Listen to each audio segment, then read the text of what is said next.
আপনার কোন মাছগুলো কেনা উচিত আর কোন মাছ থেকে আপনার দূরে থাকতে হবে এটা নিয়ে আজকে আলোচনা করব। যারা অ্যাকুরিয়ামকে ভালোবাসে বা মাছ পছন্দ করে তারা যখন ফিশ মার্কেটে যায় তাদের মনে চায় সব মাছ একটা একটা করে কিনে নিয়ে আসতে, কিন্তু এটা কোনোদিনও সম্ভব না, কারণ আমরা জানি যে সব মাছের সাথে সব মাছ থাকতে পারে না। তাই কোন মাছের সাথে কোন মাছ রাখা যাবে এটা বোঝার জন্য একটা চার্ট আছে, ফিশ কম্প্যাটিবিলিটি চার্ট। আপনি গুগলে সার্চ দিয়ে এটা বের করতে পারবেন। তাহলে গুগলে সার্চ দিয়ে এটা বের করতে পারবেন, তাহলে আর আমি এটা নিয়ে আলোচনা কেন করছি? কারণ এই চার্টটা ফলো করার পরেও অনেক সময় মাছ মারামারি করে বা একসাথে রাখা যায় না। দেখেন, চার্ট অনুসারে হোক বা আমরা নর্মালি সবাই এটা জানি যে একই ধরনের মাছ একসাথে রাখলে কোনো প্রবলেম হয় না। আমরা জানি যে প্রবলেম হয় একটা বার্বের সাথে যদি গোলফিশ রাখা যায়, তখন বার্বটা গোলফিশকে মারে, বা ভিন্ন প্রজাতির 2-3টা মাছ একসাথে রাখলে তখন মারামারি করে। কিন্তু একই ধরনের মাছ যদি একসাথে রাখা হয় তাহলে কোনো প্রবলেম হয় না, আমরা এটাই জানি। কিন্তু আপনি যদি 2টা অ্যাঞ্জেল একসাথে রাখেন, হতে পারে অ্যাঞ্জেল 2টা বড় হওয়ার পর মারামারি করবে, কারণ 2টা মেল অ্যাঞ্জেল একসাথে থাকলে তারা মারামারি করবেই। আর চার্ট অনুসারেও অবশ্যই অ্যাঞ্জেলের সাথে অ্যাঞ্জেল কম্পেটেবল, কিন্তু তবুও তারা মারামারি করছে। আবার দেখেন, অ্যাঞ্জেল কিন্তু যেই নদীতে থাকে সেখানেই টেট্রা থাকে, মানে তারা একসাথে আছে। নিয়ন টেট্রা আর অ্যাঞ্জেল ফিশ এক নদীতেই থাকে, তার মানে তারা কম্পেটেবল। কিন্তু তবুও আপনার অ্যাঞ্জেল যখন বড় হয়ে যাবে তখন টেট্রাকে খেয়ে ফেলবে। তার মানে আপনি চার্ট ফলো করছেন, আপনার সব লজিক ঠিক আছে, তবুও মাছ একসাথে রাখতে পারছেন না। ব্যাপারটা একটু জটিল মনে হতে পারে, কিন্তু আমি একদম ইজিলি ব্যাখ্যা করব, ইনশাল্লাহ সবাই বুঝতে পারবেন। ব্যাপারটা খুব ভালোভাবে বোঝার জন্য আমি 4টা ফ্যাক্টর ধরে এক্সপ্লেন করব। সাইজ, স্বাভাবিকভাবেই আমরা জানি বড় মাছ ছোট মাছকে খেয়ে ফেলবে। তারপর ফিশ জেন্ডার, অনেকগুলো মেল একসাথে থাকলে মারামারি করে, অনেকগুলো ফিমেলও একসাথে মারামারি করতে পারে। তারপর অরিজিন অ্যান্ড টেরিটোরিয়াল বিহেভিয়ার, অনেক ইম্পর্টেন্ট, মানে মাছগুলো কোথা থেকে আসলো। যেমন অ্যাঞ্জেল ফিশ এসেছে অ্যামাজন বেস্ট রিভার থেকে, বেটটা এসেছে থাইল্যান্ড এবং এর আশেপাশের জায়গাগুলো থেকে, আমেরিকান সিক্রেট এসেছে আমেরিকা থেকে। চিন্তার কোনো কারণ নেই, সামনে খুব সহজে এগুলো ব্যাখ্যা করব। টেরিটোরিয়ালের একটা ব্যাপার আছে। আর হলো ব্রিডিং সিজন। তো একদম পিছন থেকে শুরু করলে ব্রিডিং সিজন নিয়ে আগে আলোচনা করি। এই ফ্যাক্টরটা অনেকেই ইগনোর করে এবং এইটাই সবচেয়ে আনপ্রেডিক্টেবল সিচুয়েশন তৈরি করে। মানে একদম শান্তশিষ্ট একটা মাছও অনেক বেশি এগ্রেসিভ হতে পারে এখানে। অ্যাঞ্জেল ফিশ আবার এখানে একটা ভালো এক্সাম্পল। নর্মাল সময়ে অ্যাঞ্জেল ফিশ এত বেশি এগ্রেসিভ না, শান্ত মাছের কাতারেই ধরা যায়। কিন্তু যখন সে পেয়ার বন্ড করে, এগলে করার জন্য রেডি হয়, সে পুরো ট্যাঙ্ককে নিজের মনে করে। পুরো ট্যাঙ্ককে কেন নিজের মনে করে? কারণ ট্যাঙ্কটার সাইজ অনেক ছোট। এটা নিয়ে সামনে আলোচনা করব। মানে সে যেখানে ডিম পাড়ার চেষ্টা করে সেই জায়গাটা সে মুখ দিয়ে ক্লিন করে, আর তার আশেপাশে অন্য কোনো মাছকে আসতে দেয় না। যেইখানে সে ডিম দিবে তার আশেপাশে যদি তার চেয়েও বড় কোনো মাছ আসে, সেই বড় মাছকেও সে চেস করে। আর যদি ছোট মাছ আসে তাহলে ছোট মাছকে খেয়ে ফেলে অথবা খুব ভয়াবহভাবে আক্রমণ করে। এই সময়টা ডেঞ্জারাস, কারণ আপনি বুঝতে পারবেন না যে কখন মাছ ব্রিডিং মুডে চলে আসলো, আর ব্রিডিং মুডে চলে আসার সাথে সাথে মাছগুলো এরকম এগ্রেসিভ হয়ে যায়। এর একদম প্র্যাকটিক্যাল সলিউশন হলো, যদি আপনি জানেন আপনার ট্যাঙ্কের কোন মাছগুলো ব্রিড করবে, তাদের জন্য একটা আলাদা ট্যাঙ্ক রেডি করে রাখেন।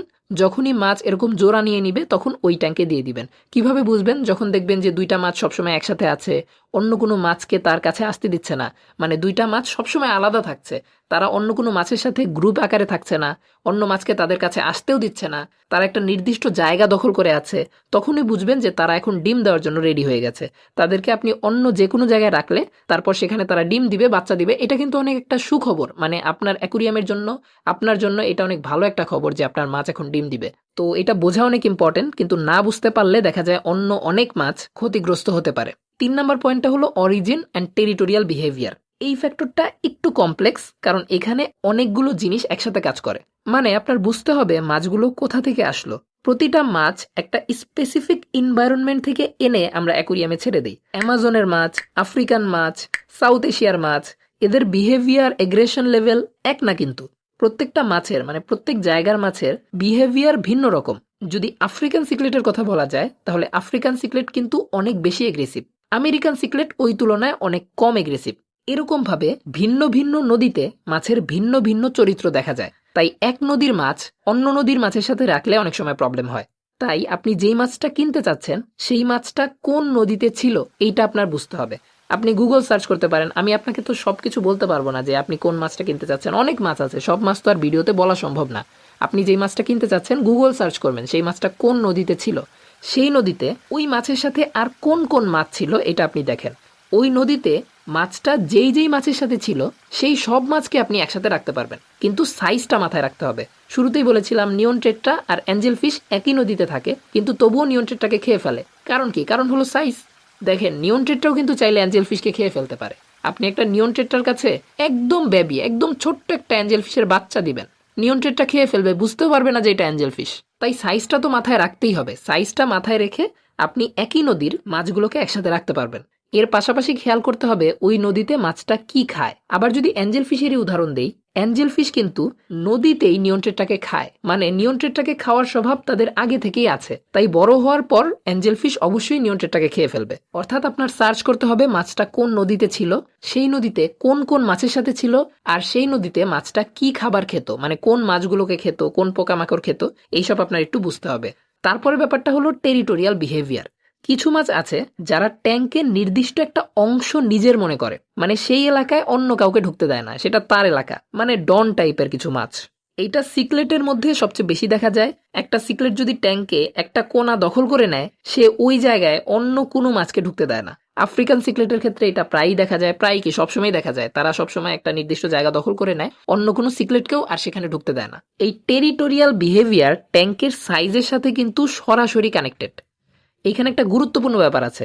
দেখেন, কোনো নদীতে সিকলেট হয়তোবা 50 বর্গফুট জায়গা দখল করে থাকে, মানে সে 50 বর্গফুট তার নিজের জায়গা মনে করে। কিন্তু আপনার কাছে একটা অ্যাকুরিয়াম আছে, 20 গ্যালনের অ্যাকুরিয়াম, সেই মাছটা সেখানে রাখলে, মানে সেই অ্যাকুরিয়ামে রাখলে পুরো ট্যাঙ্কটাকেই তার টেরিটরি মনে করবে, মানে অন্য সব মাছকে সে তাড়া করবে। তাই ট্যাঙ্ক সাইজটা খুব বেশি ইম্পর্টেন্ট। এইখানে আবার স্কুলিং ফিশের একটা ব্যাপার আছে, যেমন বার্ব জাতীয় যেসব স্কুলিং ফিশ আছে, টাইগার বার্ব হতে পারে বা এরকম যেসব বার্বগুলো আছে আর কি, এই বার্ব জাতীয় মাছগুলোকে আপনি যদি একটা গ্রুপ আকারে রাখেন, অনেকগুলো একসাথে রাখেন, তখন দেখা যায় তারা এত বেশি এগ্রেশন দেখায় না, মানে এত বেশি মাছকে ধাওয়া করে না বা ফিননিপ করে না। আবার করতেও পারে, অনেক সময় দেখা যায় একটা গ্রুপ, একটা টাইগার বার্বের গ্রুপ একসাথে কোনো গোল্ডফিশকে অ্যাটাক করছে, এরকম অনেক দেখা যায়, কারণ গোল্ডফিশের সাথে টাইগার বার্ব রাখা যায় না, এটা একদম সহজ কথা। তো বার্ব জাতীয় মাছ তাদের স্বভাবের কারণেই তারা ফিননিপ করবে, তাই বার্বগুলোকে সবসময় একসাথে রাখতে হয়। বার্বের সাথে অন্য কোনো সেন্সিটিভ মাছকে না রাখাই ভালো। আরও যাদের লেজ অনেক বড় বড়, পাখা অনেক বড় বড়, তাদের সাথে বার্বকে রাখা যায় না। তারপরে ব্যাপারটা হলো মাছের জেন্ডার আর কি। একদম সহজে জেন্ডারের ব্যাপারটা শুরু করলে সবচেয়ে একদম সহজ উদাহরণ হলো বেট্টা। দুইটা মেল বেট্টা একই ট্যাঙ্কে রাখা মানে একটা যুদ্ধক্ষেত্র তৈরি করা, আর কিছু না। এইটা সবাই জানে, কিন্তু যেটা অনেকে মিস করে সেটা হলো অনেক পিসফুল প্রজাতির মেল মেল অ্যাগ্রেশন আছে। যেমন গাপ্পি, গাপ্পিকে সবাই সহজ শান্তিপ্রিয় মাছ বলেই জানে, কিন্তু যদি আপনি একটা ট্যাঙ্কে মাল্টিপল মেল গাপ্পি রাখেন, ফিমেল ছাড়া, তারা একে অপরের পিছনে লেগে থাকবে, মানে এখানে কোনো ফিমেল নেই। আপনি যদি এরকম রাখেন, তারা ফিননিপ করবে, অবশ্যই করবে, আপনি ভালোভাবে খেয়াল করে দেখবেন, অবশ্যই ফিননিপ করছে তারা। আবার উল্টো সমস্যাও হতে পারে, মেল ফিমেল রেশিও যদি ঠিক না থাকে, আমি শুরুতেই যেটা বললাম, এখানে রেশিওর ব্যাপারও আছে। ফিমেল যদি খুব কম হয়ে যায়, গাপ্পিতেই যদি একটা ফিমেল আর 3টা মেল 4টা মেল রাখেন, তখন ফিমেলটা মারা যেতে পারে, মানে ওই মেলগুলো অনেক বেশি ডিস্টার্ব করবে। তাই আরেকটা কাজ আপনি করতে পারেন, যেই মাছটা আপনি কিনতে চাচ্ছেন সেই মাছটার মেল ফিমেল রেশিও গুগলে সার্চ করতে পারেন। দেখেন, আমি গুগলে সার্চ করার কথা কেন বলছি, কারণ আমি সব মাছের কথা বলতে পারবো না, কোন মাছ কোন মাছের সাথে থাকে, কতদিন পর্যন্ত একসাথে রাখতে পারবেন, কত বড় হয়ে গেলে আলাদা করতে হবে, কয়টা একসাথে রাখা যাবে, কয়টা মেল কয়টা ফিমেল, সব মাছের ক্ষেত্রে আলাদা আলাদা করে এইসব বলতে গেলে দেখা যাবে যে 4-5 ঘন্টাও ভিডিও শেষ হবে না, কারণ মাছ অনেক আছে, অনেক অ্যাকুরিয়ামের মাছ আছে। আমরা অ্যাকুরিয়ামে এখন অনেক ধরনের মাছ রাখি। তাই আপনি যদি আপনি যেই মাছটা রাখতে চাচ্ছেন সেটাকে শুধু গুগলে সার্চ করেন, আপনার জন্য অনেক ইজি হয়ে যাবে। আমি শুধু আপনাকে গাইড করছি যে আপনি কিভাবে নির্বাচন করবেন, মানে আপনি কিভাবে বুঝবেন আপনার অ্যাকুরিয়ামে কোন মাছটা রাখতে হবে। তারপরে ব্যাপারটা হলো সাইজ। এটা আমরা মোটামুটি সবাই বুঝি। নেচারে একটা একদম সিম্পল রুল আছে, যদি একটা মাছের মুখে আর একটা মাছ ঢুকে যায়, সে সেটাকে ফুড মনে করে।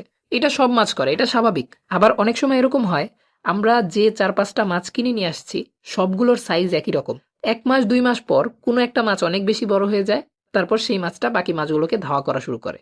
তাই যেই মাছগুলোকে আপনি কিনে আনছেন সেগুলোর ম্যাক্সিমাম সাইজ কি হতে পারে এটা আপনার খেয়াল করতে হবে। আপনি কি অস্কারের একটা বাচ্চার সাইজের গোল্ডফিশ কিনতে পারেন না? অবশ্যই কিনতে পারেন। অস্কারটা যখন বড় হয়ে যাবে গোল্ডফিশকে খেয়ে ফেলবে। তাই আপনি যে মাছটাকে কিনছেন সেই মাছটার ম্যাক্সিমাম সাইজ কি এটাও আপনার জানতে হবে। একসাথে আপনি একই সাইজের অনেক মাছ কিনতে পারেন, কিন্তু কোনো মাছ অনেক বড় হয়ে যেতে পারে, কোনো মাছ ছোটই থাকতে পারে। তাই বুঝতে হবে মাছটা কত বড় হবে। তো কোন মাছটা আপনার অ্যাকুরিয়ামের জন্য বা আপনার বাকি মাছগুলোর জন্য পারফেক্ট, এইটা সহজে বোঝার জন্য আমি 4টা ভাগে ভাগ করে এই টপিকটা খুব সুন্দরভাবে বোঝানোর চেষ্টা করেছি। আমি জানি না আপনারা বুঝতে পেরেছেন কিনা। একদম সহজ সলিউশন যেটা চার্ট ফলো করা, সেই চার্ট ফলো করার পরেও বিভিন্ন সমস্যা হয়, যেই সমস্যাগুলোর সলিউশন হিসাবে আপনি এই ভিডিওটা নিতে পারেন। তো আজকের মতো এই পর্যন্তই। যদি ভিডিও থেকে কোনো নতুন ইনফরমেশন জেনে থাকেন তাহলে অবশ্যই লাইক করবেন, চ্যানেল নতুন হলে সাবস্ক্রাইব করবেন। ফিরছি নতুন কোনো ভিডিওতে।